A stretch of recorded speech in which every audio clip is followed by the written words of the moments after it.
Hierarchical delegation of authority is a military model. Centralized command and control is a military model. So the fact that people have a perception that the internet has no center and has no borders is only that. It's a perception, it's not a reality. And in fact, the centralized command and control through the root domain is a way of soft switching traffic on and off. For example, the root file, the root zone file. The root zone file is a text file, ASCII text. To make an entry of a domain or to delete an entry of the domain is a matter of text editing. You could do it with no technical experience. The fact that the company or the entities that control that have very, very strong ties to the US government. They're basically Pentagon contractors, or SAIC, for example, who owned Network Solutions at the time of the inception of the namespace lawsuit, was basically their board of directors. If you were to enter one of their board meetings, you would make the mistaken impression that you've entered the retirement club of the National Security Agency, the Pentagon, the CIA, etc. Because their board of directors contained the former chiefs of the CIA, the NSA, the FBI, or other government agencies, generals, people like Melvin Laird, who was the Secretary of Defense during the Vietnam War, or Bobby Ray Inman, who was the Chief of Naval Intelligence while George Bush Sr. was the head of the CIA. Donald Hicks, Robert Gates, former head of the CIA. These were basically the ones who were in control of the internet. So SAIC, if you were to look at their corporate profile, their largest customers, they're a private company, privately held. So there's no public disclosure of their finances or anything else because they're not traded on the stock market. Their largest clients are the National Security Agency, the Pentagon, and the IRS, and a handful of other large corporations, Bechtel or something like this. So what does that tell you is that we have basically the private spooks with their hand on the control point of the internet. Now, it's not only a matter of control, because if you understand operation of root and top-level domain servers, it's also, in my opinion, potentially a key technical point for the functioning of Echelon. Echelon being the so-called global surveillance system. Because what it enables you to do, if you were to watch the traffic queries on a root domain server or a top-level domain server, you see high-level traffic transaction for every email message, every web hit that's done virtually all over the internet. So that's a high-level way you can get a behavioral snapshot of who's talking to whom. Well, put it this way, one can't discount that this is the possibility, understand? I mean, look, we had George Orwell wrote about things like this. We know about ideas of surveillance and control.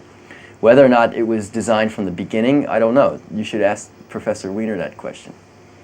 I really can't speak for them or answer for them. All I know is what is the result, how it functions, and the extraordinary means to which the government and the corporations went to keep control, to stop that control from moving to the edge or becoming decentralized. Now, the namespace model was about enabling or transitioning the domain system to the edge, making it peer-to-peer, not making it a centralized command and control model, making the global function one of interdependence and equal responsibility.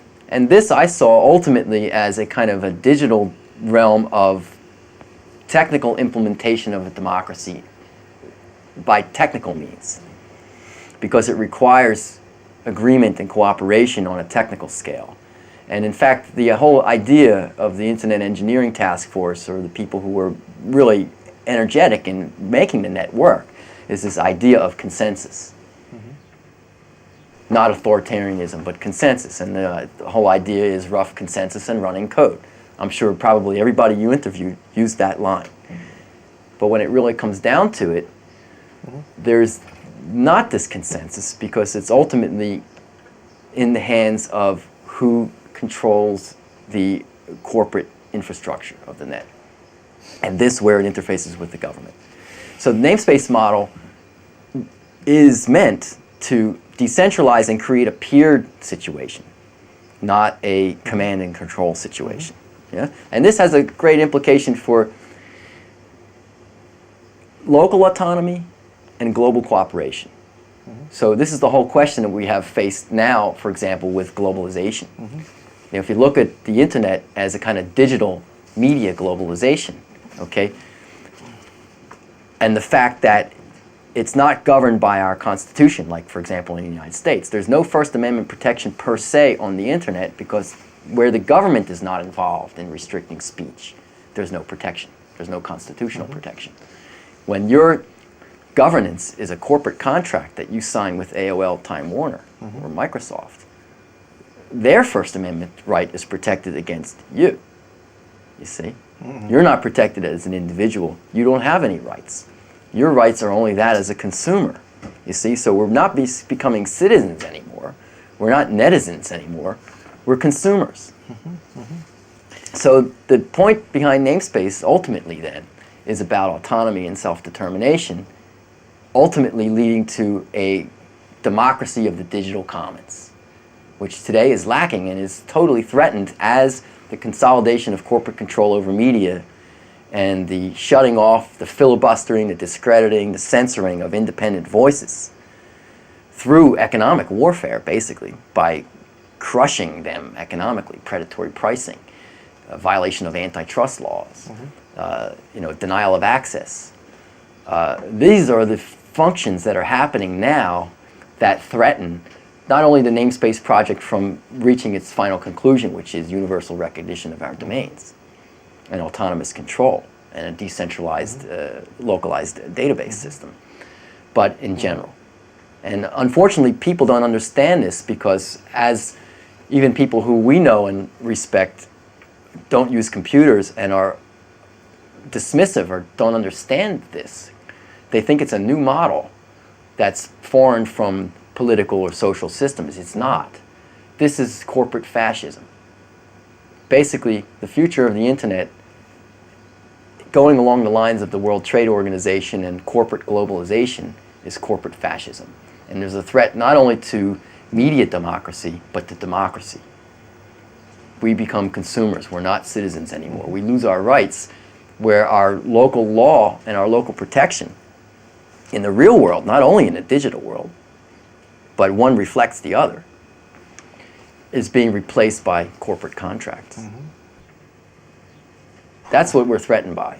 And so a simple thing like signing up for WTO.sucks, or I think Reverend Billy is going to do Starbucks.sucks, would actually create a wave of digital democracy that can extend not only the means to communicate that, but to support this autonomous infrastructure.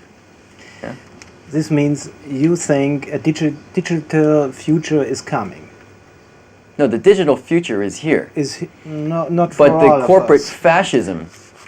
Not for all of us. Not for all of us, but it's established enough that the ripple effect will take place over the next 2 to 3 decades.